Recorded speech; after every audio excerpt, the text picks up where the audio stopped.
नमस्कार मित्रों, आपका स्वागत है हमारी सीरीज़ जेएफएम में, जिसका पूरा नाम है just focus and make it happen. तो एक लीडरशिप वर्कशॉप के दौरान एक नया कॉन्सेप्ट मुझे सीखने को मिला और मुझे ऐसा लगा कि ये कॉन्सेप्ट मैं आपके साथ भी शेयर करूं। ये हमें बड़ा काम में आ सकता है जेएफएम में। और इसे कहा जाता है blue ocean and red ocean strategy. अब ये रेड ओशन और ब्लू ओशन क्या है, इसको ज़रा समझ लेते हैं। तो रेड ओशन मार्केट वो मार्केट है जहाँ पर ऑलरेडी चीज़ें जो है वो एस्टेब्लिश्ड है, यानी ऑलरेडी वो प्रोडक्ट जो है वो लोग खरीद रहे हैं, वहाँ पर बहुत ज़्यादा कंपटीशन है और उस जगह पर आप एंटर करना चाह रहे हैं, आप एक फिर से नया अपना कोई ब्रांड लॉन्च करना चाह रहे हैं, तो उसे आप रेड ओशन कहते हैं। अब मैं आपको एग्जांपल देता हूँ रेड ओशन का। मान लीजिए अगर आप कहते हैं कि मैं मिनरल वाटर का बिज़नेस शुरू करना चाहता हूँ और मैं वाटर बॉटल बेचूंगा मार्केट में, तो आप देखिएगा कि जो वाटर बॉटल मार्केट है वो ऑलरेडी एस्टेब्लिश मार्केट है, बड़े बड़े प्लेयर्स है। और ऐसे में अगर अब मैं आता हूँ, एंटर करता हूँ, तो मुझे सोचना पड़ेगा कि रेड ओशन में मेरी स्ट्रेटजी क्या होगी। रेड ओशन का एग्जाम्पल है जैसे जियो।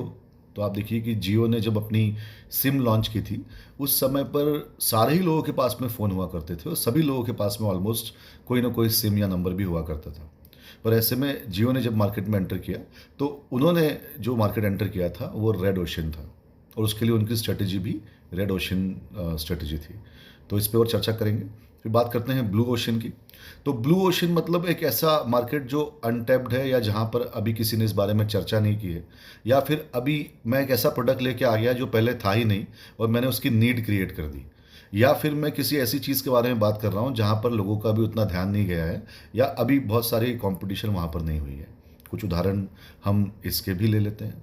तो उदाहरण के लिए अगर मैं कहूँ कि जब नेटफ्लिक्स ने मार्केट में एंटर किया था ओटीटी के, तो उस समय पर बहुत ज़्यादा ओटीटी नहीं हुआ करते थे। एट द सेम टाइम उस समय पर इंटरनेट का भी उतना प्रचलन उस लेवल का नहीं था जैसा होना चाहिए। तो उन्होंने उस समय पर अपना मार्केट जो है वो एस्टेब्लिश कर लिया, और आज भी आप देखिए कि उनका कोई कॉम्पिटिटर नहीं है। और भी कुछ एग्जाम्पल ले सकते हैं हम। अगर मैं इंश्योरेंस के संदर्भ में बात करूं, तो आप देखिएगा कि कई बार कोई प्रोडक्ट स्पेसिफिक चीज़ जो है वो हमारे लिए एक तरह का ब्लू ओशन हो सकती है। मैं आपको उदाहरण देता हूं, जैसे अगर आप टर्म प्लान बेचने जाए, तो टर्म प्लान जो है वो रेड ओशन मार्केट माना जा सकता है, क्योंकि अब टर्म प्लान के बारे में सभी लोग जानते हैं, बहुत लोगों ने खरीद भी लिया है और आमतौर पर हर व्यक्ति जो है वो टर्म प्लान के बारे में कोई ना कोई जानकारी तो रखता है। लेकिन जब मैं कहता हूँ सैलरी टर्म प्लान, जहाँ पर कि इनकम जो है व्यक्ति को आएगी डेथ होने पे, मतलब हम ये कह रहे हैं कि आपके पास में टर्म प्लान है क्या, तो जवाब आएगा हाँ जी है शायद, या हाँ मैं कुछ ना कुछ तो ले चुका हूँ। क्या आपके पास में ऐसा टर्म प्लान है जो मंथली इनकम देता हो फैमिली को? और आप देखेंगे कि मंथली इनकम वाले टर्म प्लान जो मार्केट है, ये आप कह सकते हैं कि ब्लू ओशन मार्केट है, क्योंकि अभी तक इसके बारे में किसी ने ज़्यादा बात की नहीं है। मैं आपको कुछ उदाहरण और दे देता हूँ, क्योंकि ये आपको फाइनेंशियल प्लानिंग में काम में आ सकते हैं।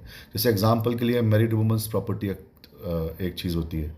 अब मैरिड वुमेंस प्रॉपर्टी एक्ट में कितने बिजनेसमैन ने पॉलिसीज़ लेके रखी है आप पता करेंगे, तो आप देखिएगा कि एक बहुत बड़ा अनटैप्ड मार्केट है, ब्लू ओशन है, और यहाँ पर कुछ नई स्ट्रेटजीज लगाई जा सकती है।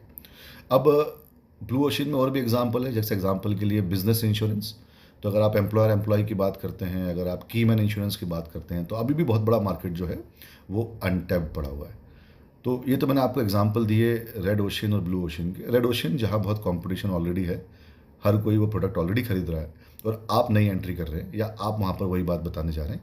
और ब्लू ओशन मतलब जहाँ पर अभी कंपटीशन नहीं है, या तो वो कॉन्सेप्ट नया है, या फिर वो एक अनटैप्ड मार्केट है जहाँ पर लोगों ने बहुत ज़्यादा अभी बेचा नहीं है, जिसके ऊपर भी लोगों का ज़्यादा ध्यान गया नहीं है। तो आप देखिएगा कि दोनों ही मार्केट के लिए स्ट्रेटेजीज अलग अलग होती है। तो रेड ओशन मार्केट की स्ट्रेटेजी जो है बड़ी सिंपल है कि अगर हर कोई ऑलरेडी उस प्रोडक्ट को खरीद रहा है, तो आपको सिर्फ डिफरेंशिएटर क्रिएट करना है कि मेरे प्रोडक्ट में ऐसा क्या है जो बाकी प्रोडक्ट्स में नहीं है। या तो आपकी प्राइसिंग जो है वो बहुत कॉम्पिटिटिव होनी चाहिए, या फिर आप बहुत तगड़ी मार्केटिंग करते हैं। आप देखिएगा कि जब वीवो और ओप्पो जैसे फ़ोन इंडिया में आए थे, तो उन्होंने ज़बरदस्त मार्केटिंग के माध्यम से लोगों का ध्यान आकर्षित किया। बाद में उन्होंने यूएसपी के तौर पे कैमरा फ़ोन्स, उनकी हाई क्वालिटी कैमराज, और इसके ऊपर ज़्यादा बात की। उन्होंने प्राइसिंग के ऊपर बहुत ज़्यादा लोगों को कॉम्पीट किया। तो कहने का तात्पर्य ये है कि अगर आप किसी रेड ओशन मार्केट में उतर रहे हैं, तो या तो आपके पास प्राइसिंग बेटर है, आपके पास में कोई ना कोई डिफरेंशिएटर है, या आपकी मार्केटिंग बहुत तगड़ी है। तो ये सारी चीज़ें जो है ये आपको रेड ओशन मार्केट में काम में आ सकती है। बात करते हैं ब्लू ओशन मार्केट की। तो blue ocean market untapped market है, जहाँ पर आप या तो कोई बहुत ही नया इनोवेटिव प्रोडक्ट लेके आ गए हैं, या आपने एक नया ही सेगमेंट खड़ा कर दिया है। तो ब्लू ओशन में कंपटीशन कम है, लेकिन आपको ज़्यादातर लोगों तक पहुंचना पड़ेगा। शुरुआत में लोगों को समझाना पड़ेगा क्योंकि हर व्यक्ति को इसके बारे में जानकारी कम होती है। तो जैसे कि हमने बात की एमडब्ल्यूपी एक्ट की, या फिर एम्प्लॉयर एम्प्लॉय की, या फिर सैलरी टर्म प्लान की, तो इन कॉन्सेप्ट्स को अगर आप लोगों को जाके बताते हैं तो आप ये पाएंगे कि आपके लिए थोड़ा आसान हो जाएगा, अगर व्यक्ति कन्विंस हो जाता है तो, क्योंकि वहाँ पे कंपटीशन कम है। अब ये कहना कि किस मार्केट में काम करना चाहिए, रेड ओशन में या ब्लू ओशन में, तो ये विवाद का विषय है, ये चर्चा का विषय है, और ये बहुत ही इंडिविजुअल डिसीजन है।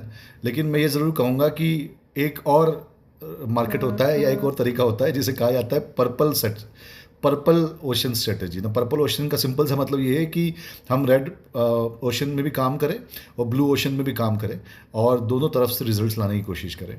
तो मैं से उम्मीद करता हूँ कि इस वीडियो के माध्यम से आपको कोई नई जानकारी मिली होगी। Happy learning, happy selling.